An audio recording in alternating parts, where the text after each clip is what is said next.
nosotros también entender hasta nuestras posibilidades aquello que has mandado escribir y que para nosotros, Señor, es difícil de entender, pero también entendemos que los que somos regenerados a través de tu Espíritu Santo podemos tener la capacidad de discernir las verdades de tu palabra. Así que pedimos entonces hoy concentración y poder seguir preparándonos en este apasionante estudio del Apocalipsis. Gracias por los que estamos y te rogamos que, Señor, tú traigas con bien a las personas, a los hermanos que todavía vienen en camino y a aquellos que no podrán venir por las circunstancias que sean, bendíceles en su casa, en su trabajo, donde estén, y permite que para todos nosotros, Señor, haya salud y una vida plena contigo. Gracias, pues, nos ponemos en tus manos en el nombre de Jesús. Amén. Muy bien, vamos a comenzar ya. La semana pasada no hemos todavía entrado al asunto del libro en sí mismo, ¿no? O sea, no hemos pues empezado a estudiar el texto versículo por versículo como lo hicimos con Efesios. Estamos todavía ahorita como en la introducción, preparando un poco el terreno, sembrando un poco la semilla de este libro en sus asuntos de interpretación, ¿no? Ustedes se acordarán ya, esta es la tercera clase, ¿no? ¿Tercera? No, cuarta. Tercera. Ok, cierto. Ya estuvimos hablando acerca de las escuelas de interpretación, ¿no? ¿Las podemos recordar rápido? ¿Sí? ¿Se acuerdan cuáles son? Las cuatro. Las escuelas de interpretación del Apocalipsis, ¿cuáles eran? ¿Se acuerdan? Una es la preterista, futurista, historicista y realista, ¿no? Eso es excelente, ¿no? Entonces, hemos estudiado un poco ese tema, hablamos lo más detalladamente posible del asunto, y Edgar lo tiene muy bien, ¿no? Es que como la vez pasada en Efesios, Sandra era la... Ahora yo, exacto, muy bien. Entonces, muy bien, exacto. Son las cuatro escuelas de interpretación, vamos caminando en este asunto, ¿no? La vez pasada revisamos un poco el tema de la numerología, como se acordarán, hablamos un poco de los números, no todos, y dijimos algo que yo quiero repetir con cierta frecuencia, que es que los números que estudiamos son los números o la numerología apocalíptica, pues del Apocalipsis, ¿no? Quizá Daniel, quizá Ezequiel, pero Apocalipsis, ¿no? Porque algunos números que se manejan en otro lado de la palabra no tienen exactamente la misma interpretación, no exactamente. Pero en el Apocalipsis sí ya vimos el número 7, el número 4, el número 3, el número 10, el número 12, ¿no? Un poco el 6, y vimos más o menos qué papel juegan, cómo se puede interpretar, ¿no? Cada número de estos, ¿no? A lo largo de la lectura. Nos viene bien porque cada que nos encontremos con números, ¿no? Podemos saber más o menos qué significa, ¿no? No solamente de manera explícita están los números cuando dice 7, ¿no? El mensaje a las 7, ¿no? Escribe a las 7 iglesias, ahí está el número de manera explícita, pero de manera implícita hay 7 bienaventuranzas en todo el libro, por ejemplo, ¿no? Por ejemplo, el número 4 está más implícito que explícito, porque el número 4 está como en el lenguaje mismo del Apocalipsis, ¿no? Entonces, bueno, el 3 también, ¿no? Está como implícito más que explícito. Así que entonces tenemos nosotros que tener el concepto de la numerología desde el Apocalipsis, no desde toda la Biblia. Pero por otro lado, tampoco caer en el error supersticioso de los números, ¿no? Como decíamos, una señora tuvo 7 hijos y pensó que era la familia perfecta, ¿no? Y completa, ¿no? Y con un carácter comprensivo, porque así dice Hendrickson de Kistemacher del número 7, ¿no? No necesariamente, no hay cábalas, ¿no? No hay superstición en los números, ¿no? Ninguna analogía humana pudiese llegar al grado, ¿no? del concepto de los números, ¿no? Por ejemplo, el 3, hablábamos del 3, pues la Trinidad, ¿no? Que es el ejemplo más grande, que está en la Biblia de manera explícita e implícita. Ninguna analogía le llega, ¿no? Porque es un conocimiento suprarracional, ¿no? el trébol, los poderes del gobierno, ¿no? Ejecutivo, legislativo, judicial, qué sé yo, el agua en sus tres estados, sólido, líquido y gas, no le llega, ¿no? Son analogías cortas comparadas con la esencia de la Trinidad. Pero bueno, estoy viendo los números. Pero en medio de todo esto, cuando introdujimos la clase, hablábamos también de que tenemos que percibir en Apocalipsis 2 o 3 cosas. Uno, que es un libro de esperanza, no es un libro que, uy, qué miedo, ¿no? Así como Hollywood así nos lo ha pintado, ¿no? Hasta hace muchos años, cuando yo era adolescente, estaba la película de Apocalipsis, ¿no? Entonces así como que, uy, qué miedo, no hay que ir a verla porque es de terror, ¿no?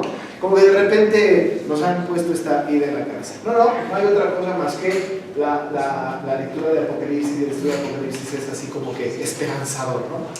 ¿Dónde radica la esperanza? La esperanza radica en la promesa de la segunda venida de Cristo y la victoria de su iglesia, ¿no? De Cristo con su iglesia, ¿no? Ahí está la esperanza. Padeceremos, habrá persecuciones, etc. Hay una gran cantidad de avisos, pero cuidado, hay esperanza, hay redención, está la promesa de estar en cielo nuevo, tierra nueva, en la nueva Jerusalén, qué sé yo, hay esperanza. Eso está maravilloso. Ahorita vamos a ver un pasaje que habla un poco de la esperanza. Eso lo vimos también grosso modo. Y también notamos, ¿no?, que hablamos un poco de la doctrina de ya, pero todavía no. Lo comentamos un poco. Dijimos, ya al principio de Apocalipsis está, pum, ya así de entrada de los versículos 5 al 7, la venida de Jesús, pum, ¿no? Aparece en escena. Y al final del libro de Apocalipsis está Cristo diciendo, ciertamente vengo en breve, y la gente dice, sí, ven Señor Jesús. En medio de esto, ¿no?, que está justo a la primera venida de Cristo con la promesa de su segunda venida, ¿no?, estamos hablando pues de que el contenido del Apocalipsis es justo la historia de Dios para con su pueblo de victoria, ¿no?, de victoria, lucha y victoria, ¿no?, lucha y victoria. Entonces hay una cosa muy esperanzadora. Lo que rige el libro de alguna manera entonces es la primera y la segunda venida de Cristo. Lo vamos a ver ahorita que hablemos de los paralelismos, ¿no? La primera y la segunda venida de Cristo. Esto nos da esperanza, esto le da sentido a nuestro estudio y pensamos, bueno, es bueno estudiar este libro porque este libro nos va a dar esa esperanza, ¿no? Entre la primera y la segunda venida de Cristo. Eso ya lo hablamos también nosotros un poco, ¿no? Y vamos a entrar hoy todavía no con el texto, porque es importante que vayamos al modo de interpretación del libro, no las escuelas de interpretación, ahora más el modo de interpretación desde el punto de vista histórico-gramatical. También lo he repetido mucho, ¿no?, el tema de histórico-gramatical. Vamos a tener que estudiar este libro desde el punto de vista histórico-gramatical, también histórico-redentivo, ¿no?, es decir, la historia de nuestra redención. Ahí está, ¿no?, histórico-redentivo. Tenemos que ver a Cristo ahí, ¿no?, y su obra redentora, ¿no? Por ahí en el capítulo 4 nos lo van a poner, Juan nos lo va a poner como el que está a un lado del trono, uno como inmolado, ¿no? Si vamos a hablar pues de Cristo, el que desata los sellos, ¿no?, etcétera. Vamos a ver a Cristo en este método histórico redentivo, pero utilizando pues histórico gramatical. Hemos dicho, las palabras dichas en aquel tiempo no tienen la misma interpretación que las palabras dichas en este tiempo. Una palabra dicha en el pasado, en esa época, puede tener un sentido completamente distinto a la misma palabra dicha en este tiempo. Y no solamente tan lejos, nosotros mismos, cuando yo era chamaco, algunas palabras significaban algo distinto a lo que significan hoy, ¿no? El lenguaje va evolucionando y si alguien quisiera entendernos, tendría que venir a nuestra época, ¿no? Hace muchos años, por ejemplo, ¿no?, disculpen la ilustración, pero se utilizaba cuando yo empezaba mi vida laboral, así, a trabajar en algún lugar, escuché una expresión que decía, vamos a tratar esto a calzón quitado. No sé si escucharon esa expresión, ¿no? Ahora, imagínense dentro de 500 años que alguien vea ese texto, ¿no? Es que en ese tiempo se quitaban los calzones para tratar asuntos. ¿Cómo lo interpretarían? Tendrían que viajar en el tiempo 500 años antes ¿no? Como para poder entender qué se quiso decir, ¿no? ¿Qué se quiso? Si alguien hoy, ¿no? Por eso digo que el diagnóstico corresponde a nosotros, oye a una mamá decir, es que pareces disco rayado, las generaciones de hoy, disco rayado. Pues habría que viajar, no mucho, 20 años atrás, o no sé cuántos, ¿no? Cuando estaban los LPs de 33 a 45 revoluciones, o no sé cuántos eran, ¿no? Pero ¿qué va a pasar dentro de 50 años? Los niños que nazcan dentro de 50 o 100 años y les dicen, es que parece disco rayado, van a tener una interpretación. No, hay que viajar en el tiempo y hablarle al tatarabuelo para preguntarle, ¿qué es esto del disco rayado? Pero cuando se muera aquella generación, la interpretación va a ser grosera si no vienen a la historia. Bueno, sucede lo mismo con el método de interpretación histórico-gramatical. Necesitamos venir a la historia, ¿no? Necesitamos acercarnos a la historia de aquella época y hacer este análisis de las expresiones, de las palabras, ¿no? ¿Qué es esto de la piedrecita blanca? ¿No? En fin, ¿no? Habrá que ver, cuando habla de la espada, ¿qué es esto? ¿No? En fin, tenemos que recurrir a este método de interpretación histórico-gramatical. Pero utilizamos la técnica del paralelismo progresivo, que ya voy a explicar ahora, ¿no? El paralelismo progresivo. Entonces entramos en materia, porque todo esto fue el rollo introductorio. Ahorita entramos al tema de paralelismo. No les voy a dar la lección ahorita, o sea, soy el final, pero ya la tienen ustedes, entonces la mayoría ya se las mandé por correo, entonces me la tienen. Los que no lo tienen, pues los voy a entregar al final a los que lo tienen. ¿Les llega? ¿A ustedes les llega? ¿A la hermana sí les llega, no? ¿A alguien no le llega? Creo que al hermano Carlos sí llega, ¿verdad? La clase, ¿no? Perfecto. Muy bien. Vamos a hablar del paralelismo progresivo en Apocalipsis, pero antes de llegar ahí, luego cometemos el error los que enseñamos de pensar que todo el mundo está pensando igual que quien enseña. Y a mí no me tiene que quedar claro la enseñanza, sino tengo que procurar que les quede claro a ustedes, ¿no? Entonces no tengo que dar por sentado nada. Tenemos que regresar un poquito para hablar de este tema, porque de repente alguien puede pensar, pues ya nos va a hablar el pastor del paralelismo progresivo, pues ni siquiera sé qué es paralelismo, ¿no? Y si juntan las expresiones, pues más conflicto nos trae, ¿no?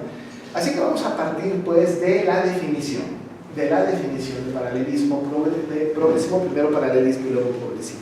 Hablamos primero del paralelismo. Eso no está en su lección, Eso es una manera de introducirnos a la lección, ¿no?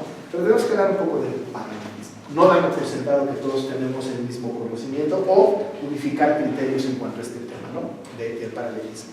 Paralelismo es una forma de lenguaje, es una forma literaria de lenguaje, ¿no? Puede utilizarse también en otras disciplinas, pero estamos hablando de la historia, de la Biblia, pues, ¿no? De la palabra del Señor, ¿no? También hay otras maneras, ¿no? La hermenéutica nos enseña diferentes formas de interpretar el idioma, ¿no? De figuras de lenguaje, ¿no? Hay muchas que manejamos con frecuencia. Hablamos de la metáfora, por ejemplo, de la analogía, por ejemplo, de los símiles, por ejemplo, y hay otras más complicadas y con nombres más raros como la sinécdoque, por ejemplo, ¿no? O el hiato, o de este tipo de cosas. Tenemos que pues acercarnos a las figuras del lenguaje. El paralelismo es una figura de lenguaje. Normalmente los paralelismos se utilizan en la poesía, ¿no? Casi nunca en la prosa. Podemos distinguir poesía y prosa, ¿no? Lo que no es poesía es prosa. La poesía está versificada, metrificada, rima todo, tiene una cadencia, tiene un ritmo, está preciosa la poesía. La prosa no, la prosa es un escrito, ¿no? Una lectura narrativa quizá, ¿no? Pero que no tiene necesariamente una cadencia, no tiene necesariamente una métrica, no tiene necesariamente un verso, ¿no? No tiene que rimar la primera expresión con la última, no está escrita en octosílabos, ¿no? En fin, la prosa es distinta. Pero cuando hablamos de paralelismo, normalmente lo acomodamos en la poesía. Los que estudian el Antiguo Testamento y los que estudian los Salmos, particularmente los Proverbios, pues los libros poéticos, que es poesía. Estamos hablando de Job, de Salmos, de Proverbios, ¿no? Utilizan mucho el estudio de los paralelismos, ¿no? Los que estudian esto han estudiado los paralelismos y han dicho, los estudiosos hermenéuticos, ¿no? Exégetas buenos, han dicho que hay 3 clases de paralelismo, y eso se las vamos a dar ahorita. Y además lo van a disfrutar mucho porque luego llegando a casa pueden abrir su libro y decir, ah, ya sé que es este, y buscar los paralelismos, ¿no? Hay 3, básicamente, los sencillos, ¿no? Luego hay una serie de combinaciones que están medio raras, pero vamos a tomar 3, los más comunes. El paralelismo sinónimo, el paralelismo antitético y el paralelismo sintético. Acuérdense, el paralelismo tiene que ver con una figura de lenguaje, tiene que ver con la forma del lenguaje, no en palabras, pero en frases. No en palabras, no en una sola palabra. En una sola palabra no podemos encontrar paralelismo, sino en la construcción sintáctica de una frase, ¿no? Si voy como rápido me dicen, eso no lo entendí. Pero no en palabras, pero en frases. El paralelismo normalmente se da en frases, ¿no? Y se da en frases y empieza a tener una relación una frase con la otra. El problema del paralelismo, o el truco del paralelismo, es cómo se relaciona una frase con la otra, ¿no? ¿De qué manera se relaciona una frase con la otra en estos paralelismos, ¿no? Bueno, entonces los hermeneutas, los exégetas, ¿no? Los inteligentes de la teología del Antiguo Testamento de los Salmos, han dividido pues en 3. Paralelismo sinónimo, dijimos antitético y sintético. Vamos uno por uno, ¿no? Y vemos un par de ejemplos como para que podamos contrastar o comparar estos paralelismos, ¿no? Muy bien. Así que entonces empezamos revisando muy rápido el paralelismo sinónimo, ¿no? Paralelismo sinónimo. Este paralelismo sucede cuando encontramos otra vez 2 frases que se complementan, que pueden decir lo mismo de otra manera. Sabemos lo que es un sinónimo, ¿no? Nosotros en español tenemos un montón de sinónimos, ¿no? Por ejemplo, ¿qué sinónimo habría para negro? Oscuro. Oscuro. ¿Habrá un sinónimo para casa? Hogar, ¿no? Manejamos los sinónimos, ¿no? Es decir, tenemos palabras así, pero palabras. Ahora, cuando hablamos de paralelismo sinónimo, son 2 expresiones, 2 frases, 2 oraciones que se complementan, que son sinónimo. Es la misma cosa dicha de otra manera, pero están escritos en paralelismo, uno detrás del otro. A veces es una sucesión de ideas, 1, 2, 3, 4, ¿no? A veces son solo 2 ideas. Para que los paralelismos funcionen, debe de haber por lo menos 2 ideas. Una no hace paralelismo. ¿Contra qué, no? ¿O con qué? Tendría que haber 2 mínimo, pero puede haber una sucesión paralela sinónima. En la Biblia hay un montón. Pero les voy a poner un ejemplo de un paralelismo sinónimo que está muy claro y muy bonito, ¿no? Proverbios 19:5. Luego ustedes buscan en su Biblia más. Es una avanzada de seminario. Estuve buscando mucho tiempo paralelismos y descubrí que encontré muchos, ¿no? Pero 19:5 de Proverbios. ¿Alguien lo puede leer? Sí, Sandra. El testigo falso no quedará sin castigo, y el que habla mentiras no escapará. Vamos a hacer el paralelismo, ¿no? de ese texto. Dice el testigo falso en la primera oración, ¿cierto? Y la segunda expresión dice el que habla mentiras. Ahí hay un paralelismo, ¿no? Si pueden notar, estamos hablando casi del mismo tipo de personas, pero vamos a la segunda parte del paralelismo, ¿no? El testigo falso no quedará sin castigo, ¿no? Y la segunda frase, o la segunda del segundo párrafo de la segunda línea es no escapará, ¿no?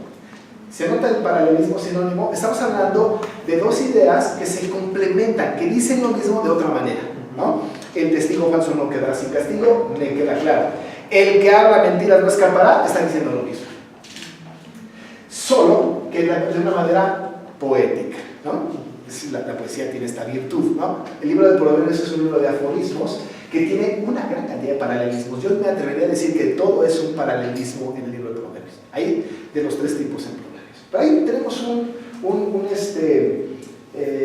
paralelismo en Proverbios, ¿no? Pero hay un pasaje precioso que todos no sabemos, bueno, supongo yo, ¿no? Que todos lo sabemos, o si no hay que saberlo, ¿no? Que es el Salmo 27:1. ¿Se acuerdan? Jehová es mi luz y mi salvación. Jehová, ¿qué más? ¿De quién? Jehová estamos en Sí, vamos, Salmo 27:1.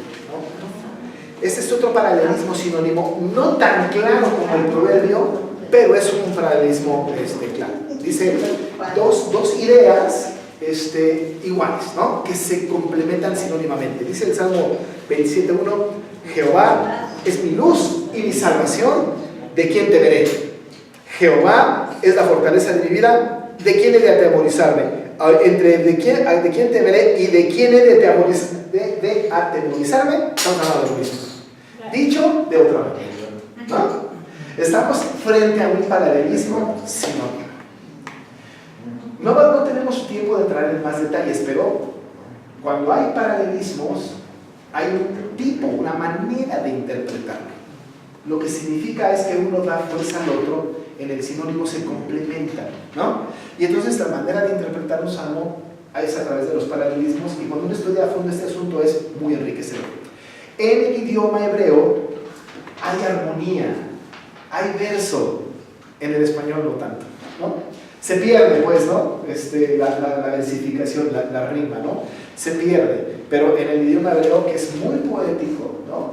Hay una métrica linda, hay una versificación bonita, ¿no? En el paralelismo sinónimo. Pues ahí lo tenemos, ¿no?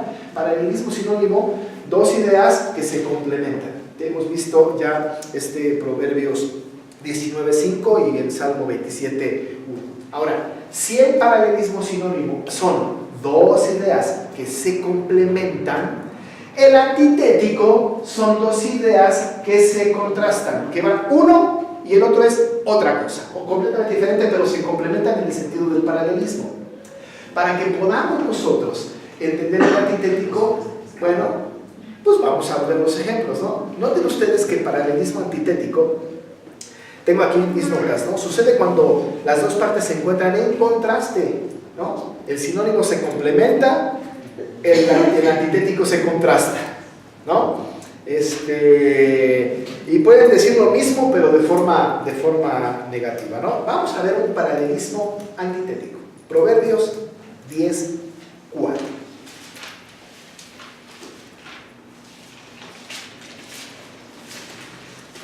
Este es excelente ejemplo del antitético.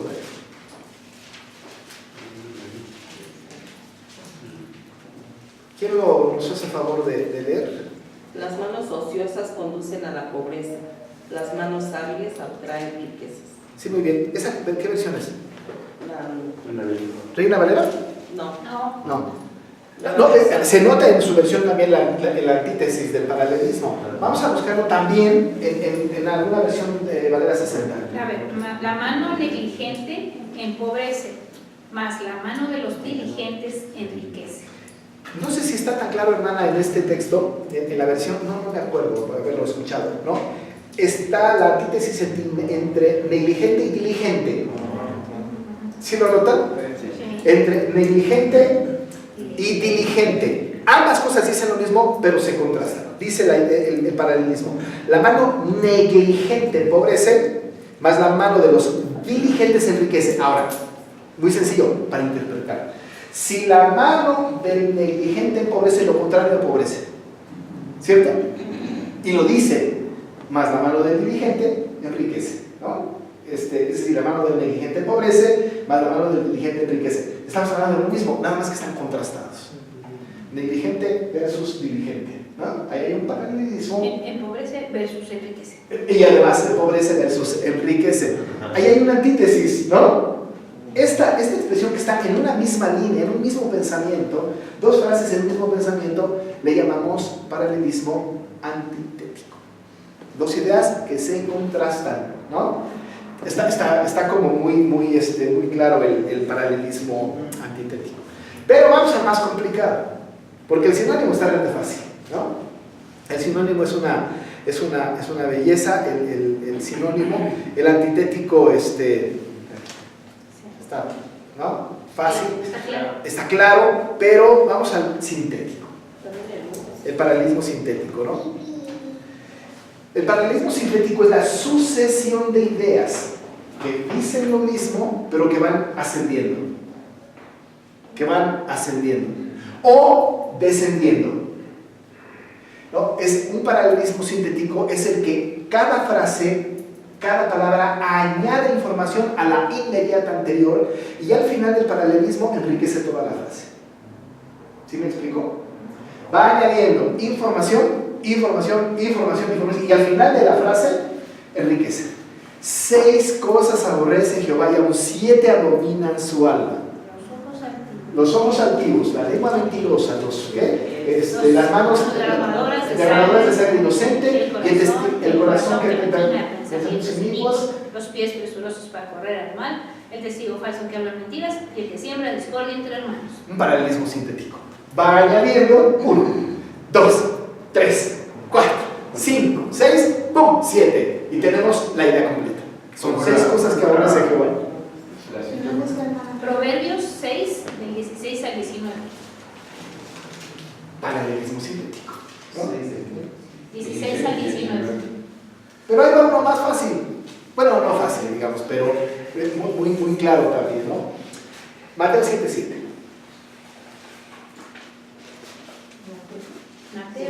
Mateo 7:7.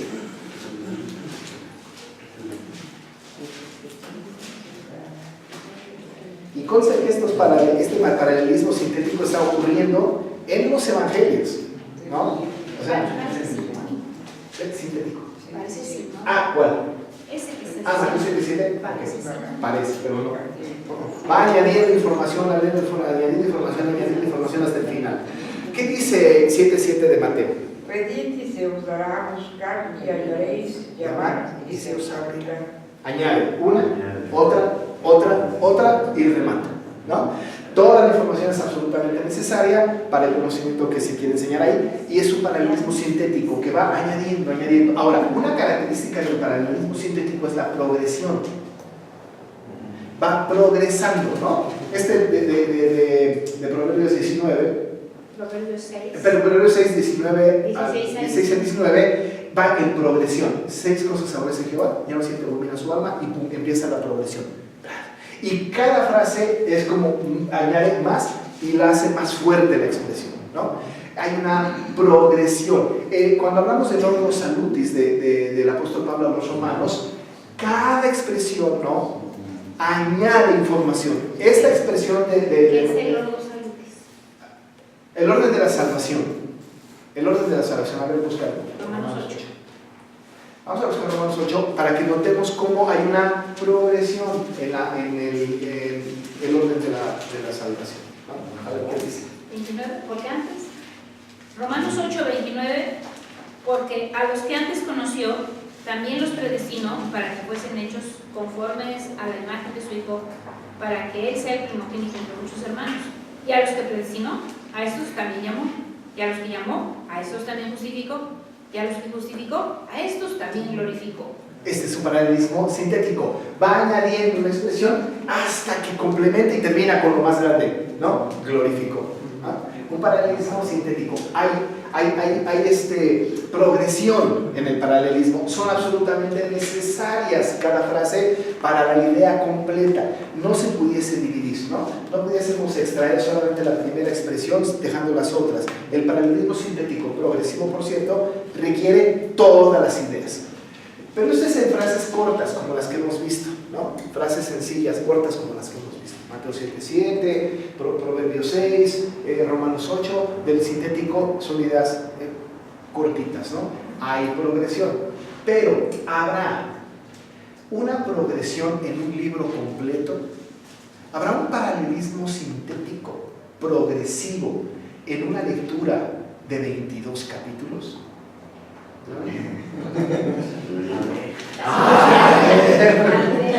¿No? Ahora, claro, desde luego que mi pregunta es retórica, ¿no? Obvio que sí. O sea, claro. El paralelismo sintético, que es progresivo, es un paralelismo muy bonito que va añadiendo información y añade hasta llegar al final con una conclusión, pero digo lo mismo, añadió información.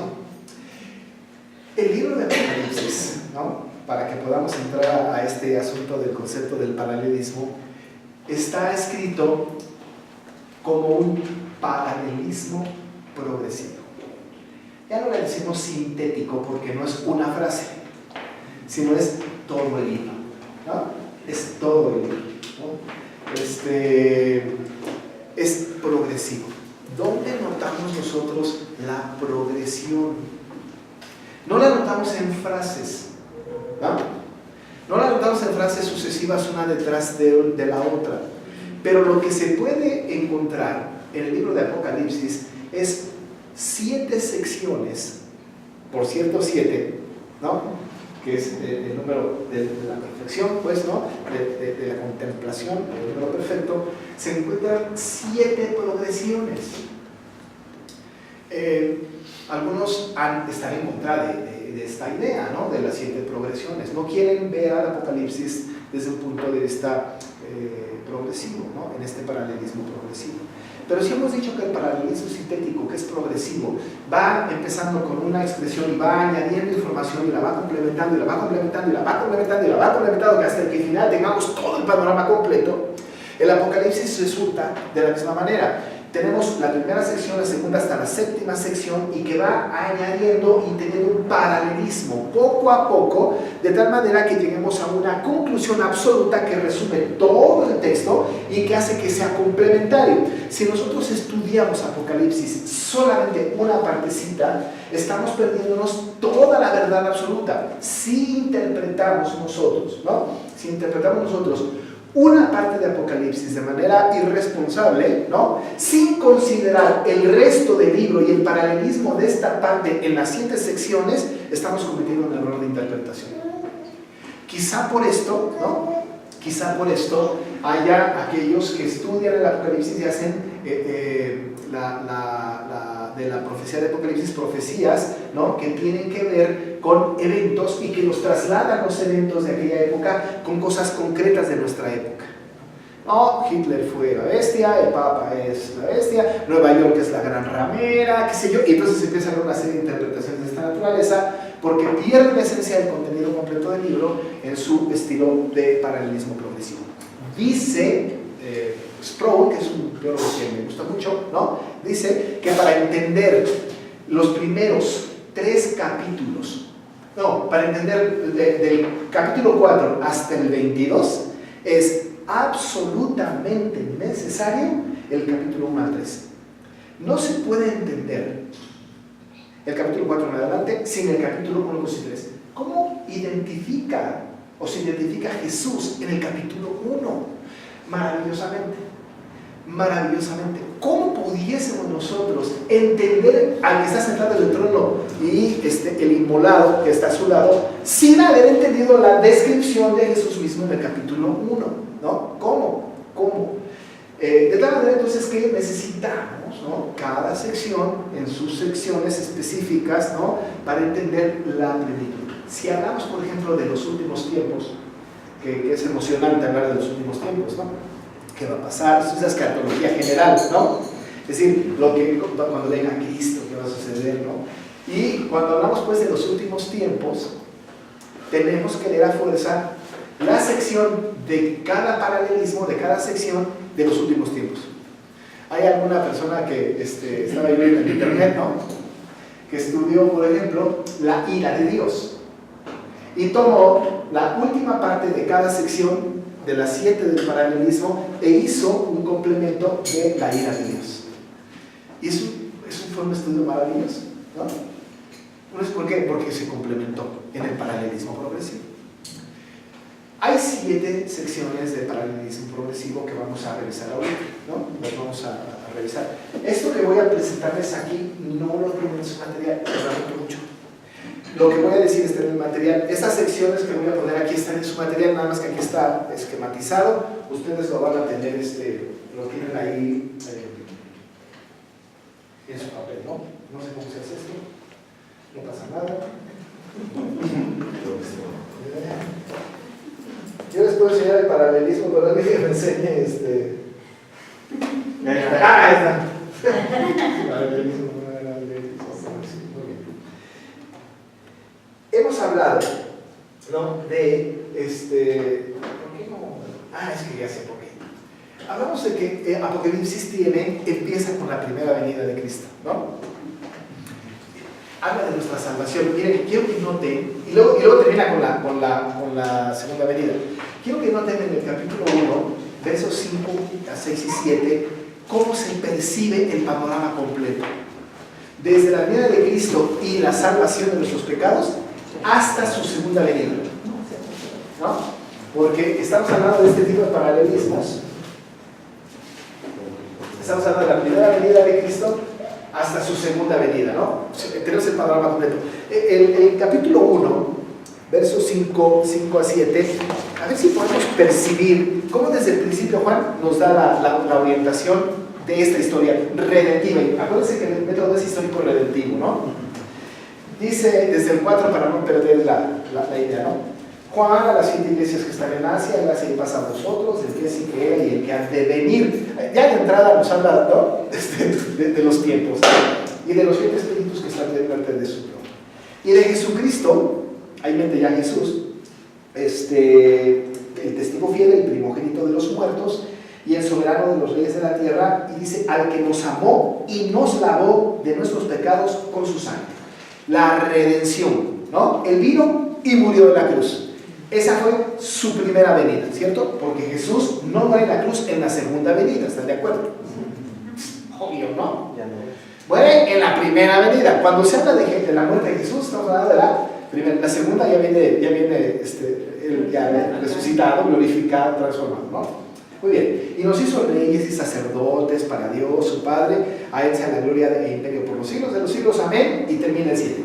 He aquí que viene con las nubes, y todo ojo le verá, y los que le traspasaron, y todos los linajes de la tierra harán lamentación por él. Sí, amén. La segunda venida, ¿no? Y aquí viene con las nubes. Lo que estamos esperando por miles de años, aquí se lo echó en 2 versículos, ¿no? Nos está dando, ¿no? Justo el resumen del libro, ¿no? Es decir, estoy hablando de la primera venida, la segunda venida. Yo puse el esquema, ¿no? El paralelismo progresivo corre a lo largo de la historia a partir de la primera venida hasta la segunda venida, y desde luego el cielo nuevo y tierra nueva, ¿no? Viene el Señor Jesús, nos vamos, cielo nuevo, tierra nueva, la nueva Jerusalén. Calles de oro, perfecto, ¿no? Lo que dice se dice en Mateo por el Señor Jesús, que el hombre y el cordero van a estar juntos, qué sé yo, ¿no? Es decir, ya viene nuestra estancia en el cielo. Cuando estudiemos escatología alguna vez, estaremos hablando un poco acerca de nuestra condición, cómo estaremos ahí. ¿Cuándo llegaremos ahí? Una persona muere ahorita, ¿cuánto va a pasar para que llegue ahí? ¿No? Va a ser interesante ese estudio. Pero para nosotros sujetos al tiempo, pues nos falta un chorro, ¿no? Ojalá que esto viniera mañana, porque implicaría que ya, ¿no? Pero bueno, no se acaba de nuevo. Estamos hablando entonces de que el paralelismo progresivo corre, camina, ¿no? Desde la primera venida de Cristo hasta la segunda venida de Cristo y el cielo nuevo y tierra nueva. Ahí está. No soy dispensacionalista, no estamos hablando, ¿no?, de periodos de la historia, estamos hablando de una historia de un solo impulso, ¿no? El pacto de Dios que hace con el hombre. Viene Cristo y estamos esperando su segunda venida. Nosotros estamos en medio. Apocalipsis está escrito en ese inter, ¿no? En ese inter. Y corre, ¿no? Corre hasta la consecución de todas las cosas para llegar al cielo de tierra nueva de manera paralela, progresiva. Lo repito mucho porque la repetición es pedagógica. ¿No? Y entonces vienen las etapas, ¿no? La primera etapa que nosotros vemos es en los capítulos 1 al 3. Este es el primer paso del paralelismo, producimos la primera progresión, pues, ¿no? Bueno, aquí no hay progresión, aquí empieza todo. Luego hay progresión, va añadiendo a esta información una más y más y más hasta el final. Aquí tenemos en el capítulo, los capítulos 1 al 3, Cristo en medio de los 7 candeleros, lleno de figuras, lleno de figuras de lenguaje, lleno de cosas que no son como muy claras para aquellos que no son regenerados. Acuérdense que el Apocalipsis solamente lo puede entender el que entiende, el que está regenerado. Bienaventurados los que oyen, ¿no? Dice la palabra del Apocalipsis. Solamente el nuevo nacido. Una persona no regenerada, candeleros, ángeles, estrellas, ¿qué es eso? Es locura. Es locura, porque como dice Pablo a los Corintios, para los que no son creyentes es locura, ¿no? La cruz de Cristo es locura. Bueno, aquí en el capítulo 1 al 3 tenemos a Cristo en medio de los 7 candeleros. Súper importante, súper importante. Hay una identificación del Señor Jesús, ¿no? Hay una identificación preciosa de Él que está caminando en medio, ¿no? Está en medio de los 7 candeleros. Recuerde la imagen del candelero, 7 picos, ¿no? 7 picos, 3 de este lado, 3 de este otro, y le queda uno en medio. El del medio, según nuestro amigo Flavio Josefo, es que representa a Cristo, que cuando enciende la luz, y en aquel tiempo encendía la luz del centro, entonces esa luz, como en una madera, ¿cómo se llama esto? Vasos comunicantes. Como vasos comunicantes, solamente hay que encender la del centro, y automáticamente se van prendiendo las otras. Si se apaga la del centro, automáticamente se van apagando las de lado, porque el que da luz es Cristo. Esto no es una curiosidad, así está, es una imagen, ¿no? Es un tipo, ¿no? Pero acá está ahora, en medio de cada candelero, ¿no? Que son las iglesias, Cristo. Cristo. Muy importante la imagen. ¿Dónde se ve a la progresión? Bueno, se ve a Cristo caminando en medio de las iglesias, y la última iglesia, que es la Odisea, ¿no? Y en cada iglesia es al que venciere, al que venciere, al que venciere, al que venciere, está anunciando 7 veces, ¿no? El final del tiempo y nuestro destino como creyentes. Desde la venida de Cristo hasta nuestro destino maravilloso con Jesús, ¿no? Al que venciere. Los creyentes casi tienen que entender que son ellos. Que son ellos. Acuérdense que la salvación no se pierde. Nosotros ya hemos vencido con Cristo. Estamos esperando el final del tiempo. ¿No será que entonces nosotros digamos en el camino, yo no vencí, me quedo atrás, el Señor me quita la salvación que me dio? No. Está dando pues esperanzadoramente a la iglesia, y ustedes no se preocupen. Tengo contra Éfeso esto, tengo contra esto, ¿no? Pero Sardis, Filadelfia, nada tengo contra de ustedes, ¿no? Pero añade, y al que venciere, y al que venciere, y al que venciere, porque está hablando desde el principio de la venida de Cristo hasta la consumación en esta primera etapa del paralelismo, ¿no? Lo vamos a ver, ustedes vean las 7 cartas de Apocalipsis, y van a ver que al final siempre dice al que venciere, le daré. Está hablando de la consumación del tiempo, está hablando ahí en el le daré al que venciere del cielo, y la tierra. Y le da a cada uno lo que le hace falta. Porque es eterno en el cielo, les daré la piedrecita blanca, ¿no? Etcétera. Pero cada uno añade información general para todos los creyentes. Sí, muy bien, excelente. Pero ahí está la primera etapa, ¿no? Si nosotros nada más vemos esta etapa, ya tenemos la historia de principio a fin. Nada más que necesitamos más. Entonces se va a ir complementando progresivamente en las otras etapas. Esa es la primera etapa. La segunda etapa es, o el segundo progreso, ¿no? O el otro paralelismo que existe, es el capítulo 4 al 7, cuando se habla de los 7 sellos, ¿no? Quiero que noten dónde está la progresión aquí. A veces no es tan notoria, ¿no? Tan clara, pero sí se nota cómo se repiten las mismas ideas, por eso es progresivo, por eso es paralelismo progresivo sintético, ¿no? Sí se repiten y añade información. Por ejemplo, en esta sección de los 7 sellos, es casi evidente que en el capítulo 4 empieza otra sección, ¿no? Si tienen su Biblia ahí, ustedes pueden ver la expresión del capítulo 4, la primera frase, ¿no? dice después de esto.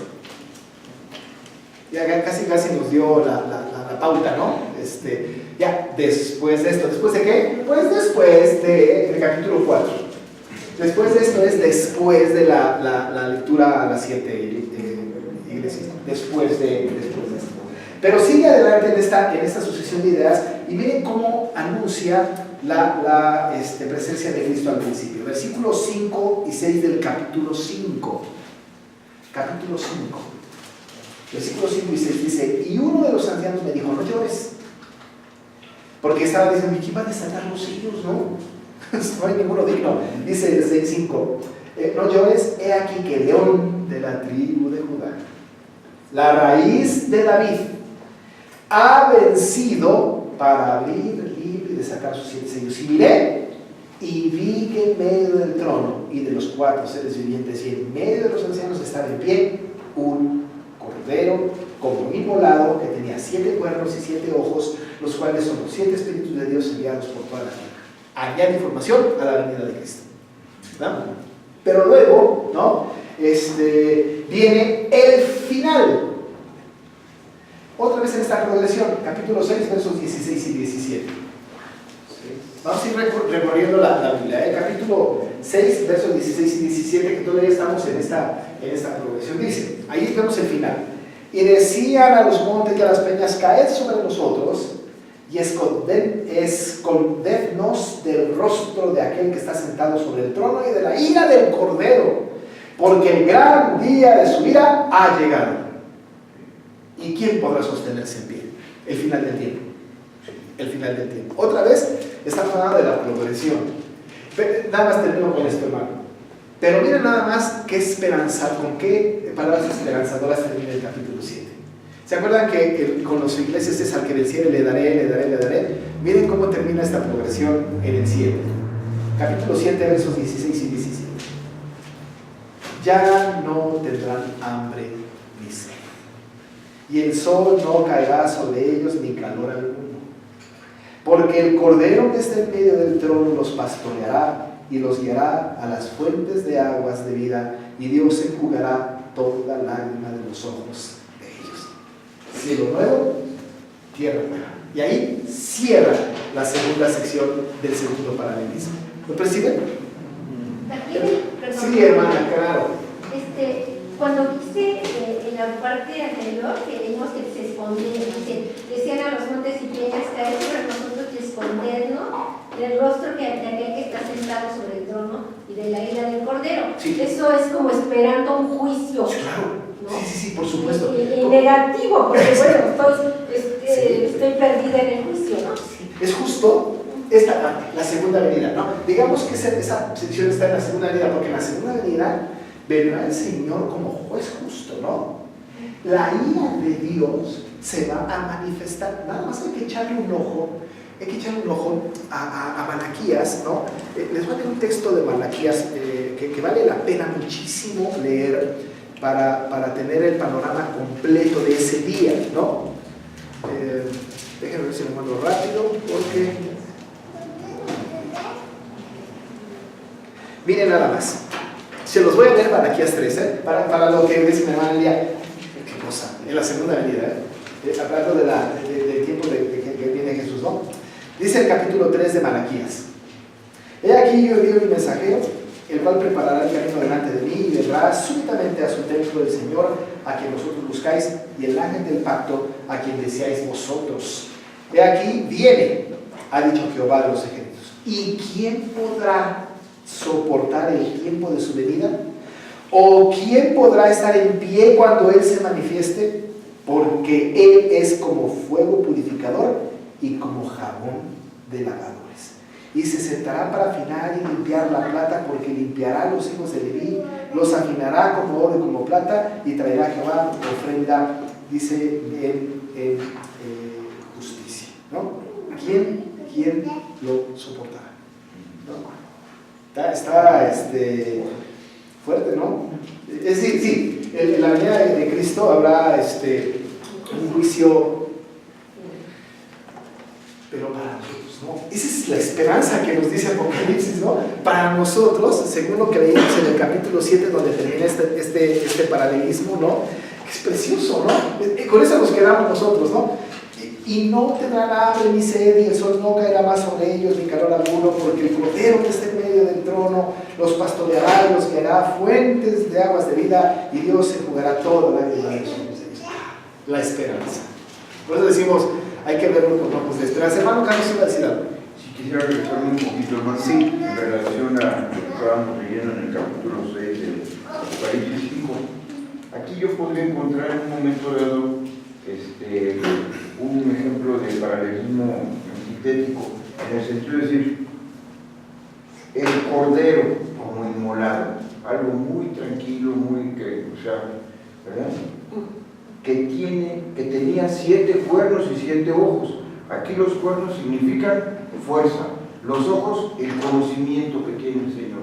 Entonces lo estoy ampliando de lo que es una cosa muy tranquila y todo, a lo que es el poder divino del Señor. ¿Cómo es que los cuernos que están nombrando aquí es la fuerza y el poder con que vendrá el Señor Jesucristo? Y asimismo vendrá con todo conocimiento de todo lo que sucede en el mundo. Ok, no sé si justo sea la interpretación de cuernos y ojos, pero lo que dijo es verdad. Vendrá así, ¿no? Con todo el reconocimiento, porque tenemos un Dios omnisciente, ¿no? Con todo el poder, porque tenemos un Dios omnipotente, sin lugar a dudas. Y este cordero como inmolado, la imagen es grotesca, un poco, ¿no?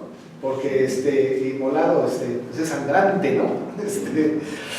No, pero es cumplimiento de la profecía, es la idea pues, de este cordero que con su sangre fuimos nosotros rescatados, ¿no? Pero bueno, muy bien, excelente. Pero bueno, nos quedamos con la esperanza de que jugarán nuestras lágrimas, la última frase del capítulo 7, ¿no? Esa nos puede encantar, ¿no?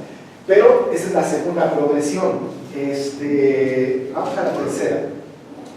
Las 7 trompetas del juicio, capítulos 8 al 11, ¿no? Noten ustedes en este capítulo, especialmente, porque es bastante más notorio, especialmente cómo viene la segunda venida, otra vez como decía mi hermana, esa ira, ¿no? Descargada del Señor. Capítulo 11, versos 15 al 18. Reciban. El séptimo ángel tocó la trompeta y hubo grandes voces en el cielo que decían: los reinos del mundo han venido a ser de nuestro Señor y de su Cristo, y Él reinará por los siglos de los siglos. Estamos hablando del final del tiempo, ¿eh? Y los 24 ancianos que estaban sentados delante de Dios en sus tronos se postraron sobre sus rostros y adoraron a Dios, diciendo: te damos gracias, Señor Dios Todopoderoso, el que eres, el que eras y el que has de venir, porque has tomado tu gran poder y has reinado, y se airaron las naciones, y tu ira ha venido, y el tiempo de juzgar a los muertos y de darle galardón a tus siervos, los profetas, a los santos y a los que temen tu nombre, a los pequeños y a los grandes, y de destruir a los que destruyen la tierra. Y el templo de Dios fue abierto en el cielo, y el arca de su pacto se veía en el templo, y hubo relámpagos, voces, truenos, un terremoto y grande granizo. Otra vez, el último tiempo. Y la esperanza, ¿no? No sé si pueden dar ustedes cuenta de la esperanza, ¿no? Dar el galardón a tus siervos, ¿no? Ahí está la promesa. Maravilloso. Otra vez cierra este paralelismo con la ira de Dios y con la promesa de la recompensa para sus hijos, ¿no? Muy bien. No estamos entrando en detalles en cada, ¿no? Hay que estudiar el libro completo. Solamente estamos dando una pequeña flashazo, ¿no? De cada periodo, ¿no? No me gusta decir periodo, porque el tema de los dispensacionales lo tengo medio espantado. Cada paralelismo, ¿no? Cuarta sección. La mujer y el hijo varón perseguidos por el dragón y sus ayudantes, la bestia y la ramera, ¿no? Miren, en estos capítulos, 2 al 14, si quieren leerlo después va a ser muy interesante, pero es una clarísima alusión a la guerra que hay de Satanás contra Jesús, ¿no? Es increíblemente notorio cómo Satanás se revela contra Jesús y cómo Jesús sale victorioso, ¿no? Es maravilloso. En el capítulo 12 se ve ya tipificado a Cristo en su venida, en la primera venida. Empieza este paralelismo. Miren lo que dice el versículo 5 del capítulo 12. Y ella dio a luz un hijo varón que regirá con vara de hierro a todas las naciones, y su hijo fue arrebatado para Dios y para su trono. Ahí está la venida de Jesús, ¿no? Pero miren cómo termina el capítulo 14, en el versículo 14 del capítulo 14. Vamos corriendo por la Biblia, ¿no? Dice Juan: miré, y he aquí una nube blanca, y sobre la nube uno sentado, semejante al Hijo del Hombre, que tenía en la cabeza una corona de oro y en la mano una hoz aguda, ¿no? Está hablando de que está viniendo Jesús por las nubes, ¿no? Entonces ahí está otra vez este maravilloso paralelismo progresivo. Va añadiendo información, ¿no?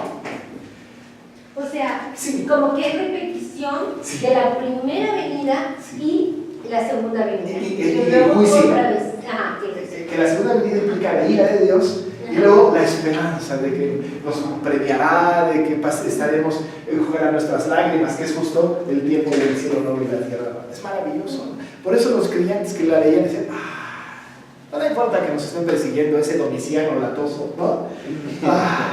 Vamos a tener cielo nuevo, tierra nueva, enjugará nuestras lágrimas, nos pastoreará, al que venciere le daré. Está maravillosa la cosa, ¿no? Es esperanzador. Sí, así es, hermana. Y vamos añadiendo información y la vamos sumando, ¿no? Y vamos teniendo el cuadro completo, ¿no? El panorama completo. Es como, ¿saben cómo es?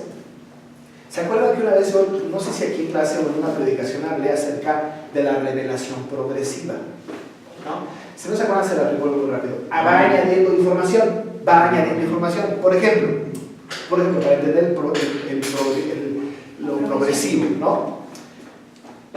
Abraham, ¿no? Bueno, vamos a poner antes. Adán sabía que iba a venir Jesús, pero no sabía cómo se llamaba, cómo se iba a llamar. No sabía. Génesis 3:15 es anunciado, pero Adán no tenía la menor idea de dónde iba a nacer, de cómo se iba a llamar y qué mujer iba a ser la que le diera luz. No sabía. Adán no tenía la menor idea. Abraham sabía que la promesa le había sido hecha a Adán, pero no tenía la menor idea de que su hijo iba a venir de la tribu de Judá, porque Judá todavía no nacía. Ni sabía que iba a venir de Belén, porque Belén no existía. Ni sabía tampoco, ¿no?, que iba a nacer en un pesebre.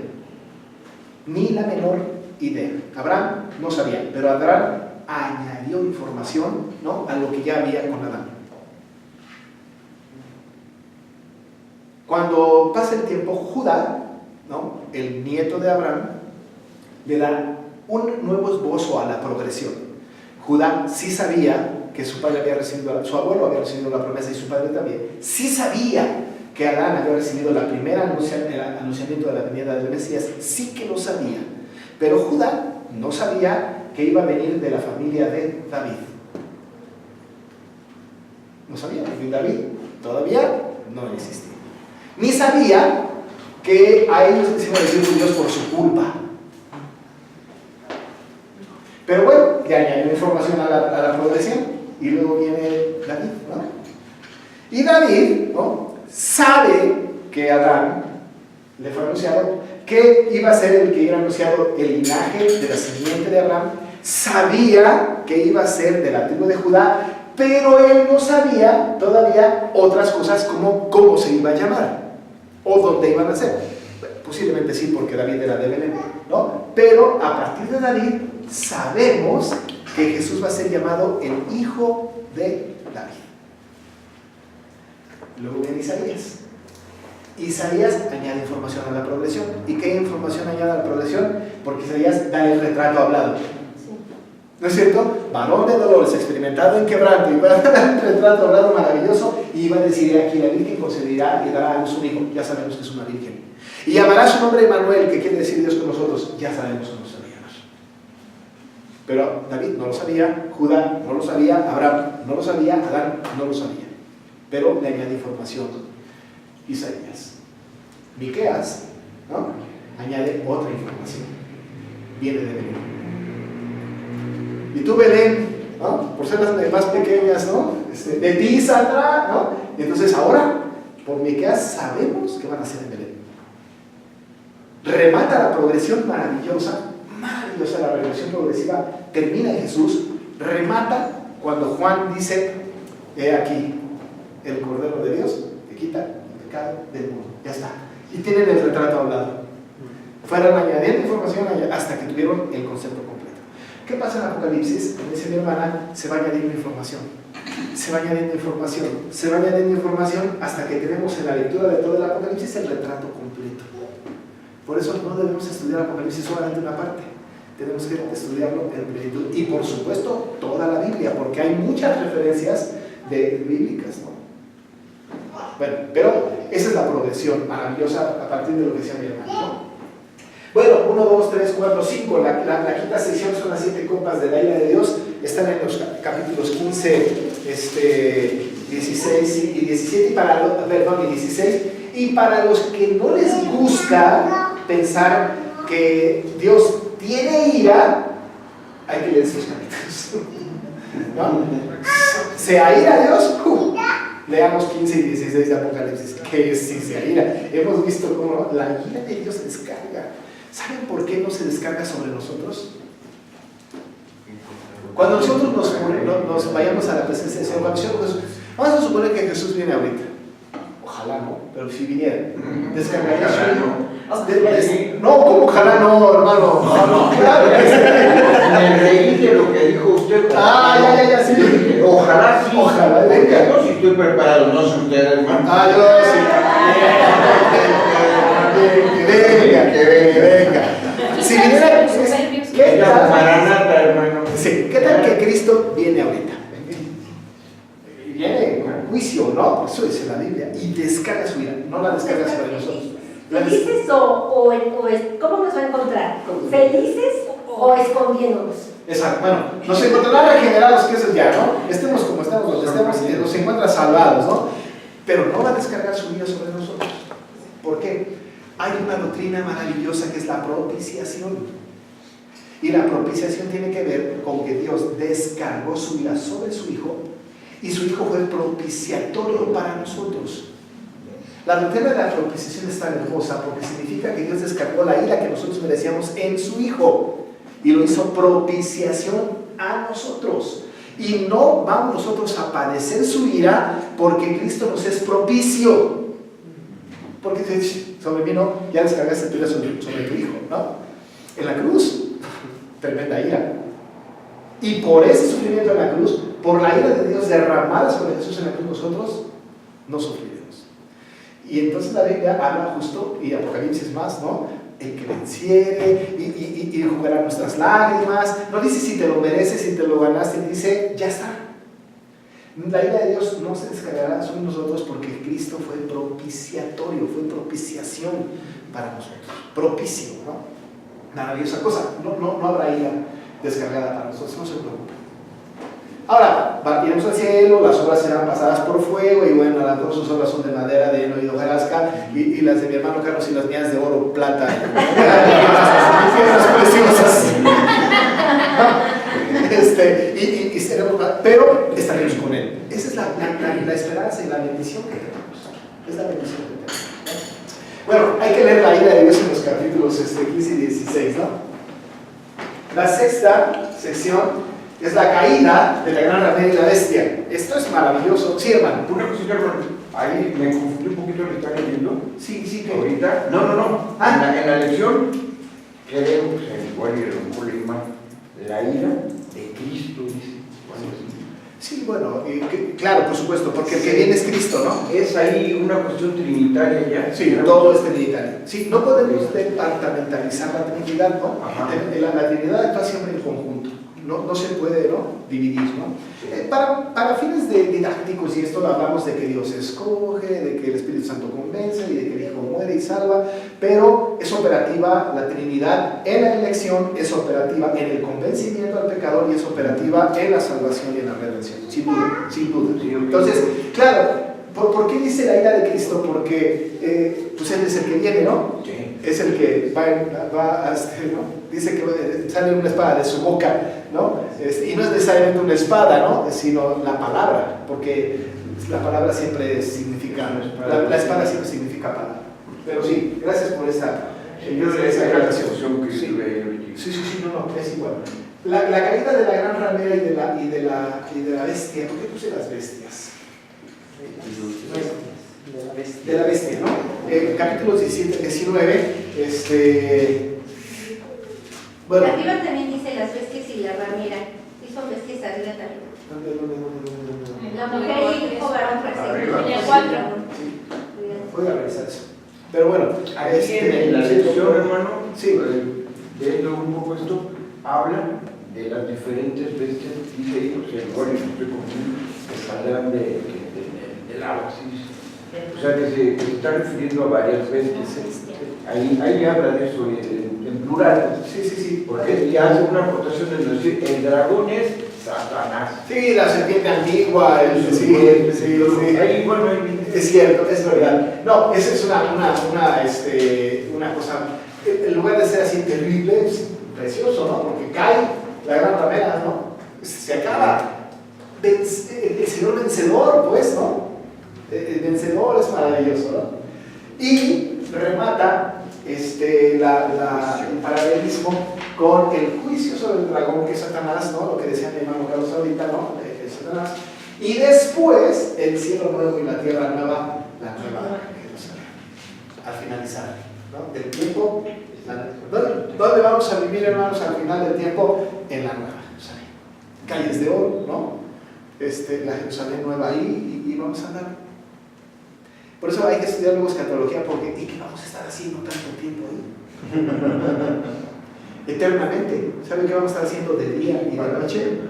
Cantando y alabando al Señor. Eso lo dice el capítulo 4 y 5 de Apocalipsis. Esa es la visión final de este paralelismo. Maravillosa cosa. De día y de noche. Los 24 ancianos estarán tirados sus coronas delante del Señor.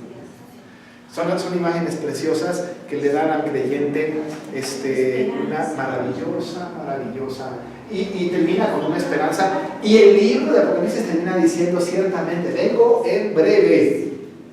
Y además hay una sentencia: que nadie le quite ni le añada a esta profecía, ¿no? Es decir, cuidadito.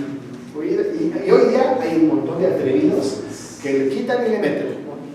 Que le quitan y le meten. Lo que nosotros queremos hacer es ni quitarle, ¿no? Sino estar justo en el corazón del texto, ¿no?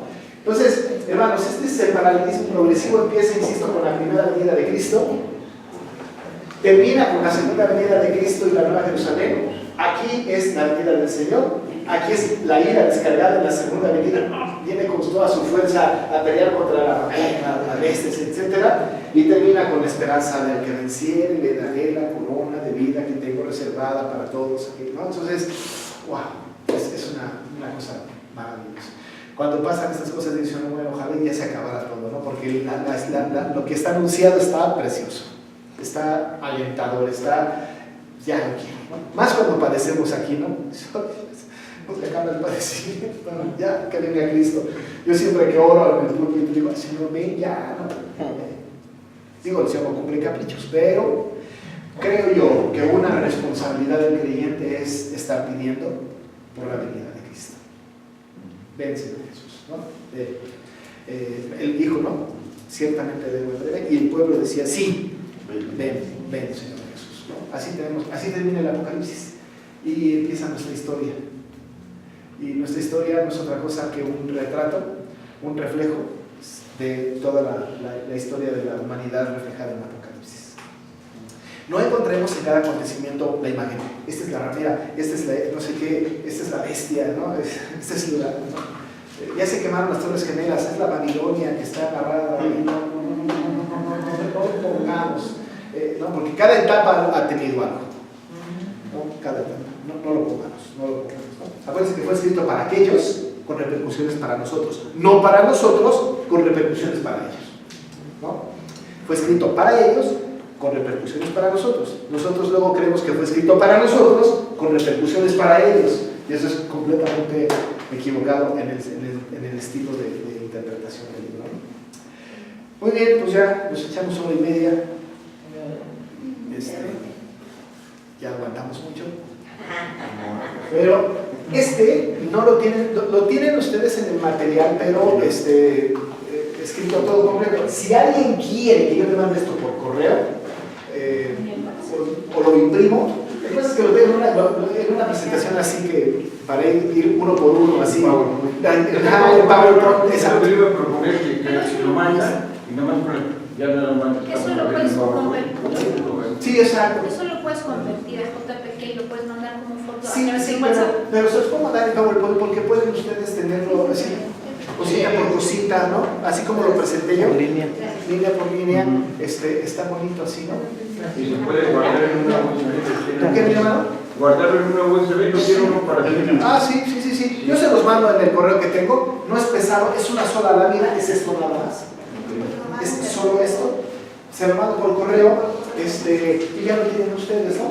Esto es el bosquejo del material que tienen ustedes Sí, ahí. porque aquí también están los Sí, dientes, sí. está bien bárbaro. Exacto. Este solamente está esquematizado. Y añadí primera línea, segunda línea para hablar del periodo de la progresión, ¿no? Hermanos, recogemos una ofrenda que ya mi hermano Ray está listo.